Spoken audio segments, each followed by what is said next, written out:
Ever see someone juggle an apple and an orange as if they're the same thing? Let's tackle a mix-up called the False Equivalence Fallacy, and I'll show you why it doesn't fly in arguments. This fallacy is all about those wonky comparisons that can throw us off, so let's make it crystal clear. False equivalence is like saying this apple is identical to this orange just because they're both fruits. It happens when someone claims two things are the same when in reality they're quite distinct. Take, for instance, free speech matters, so hate speech should be defended like any other speech.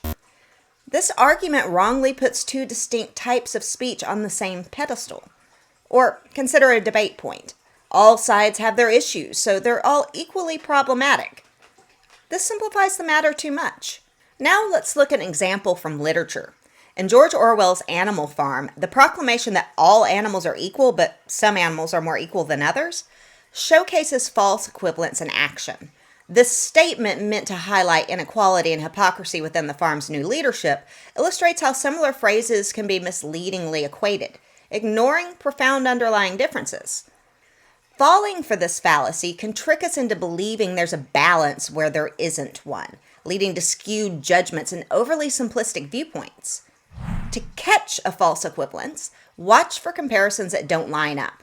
Question it by asking, are these truly similar or are key differences being overlooked?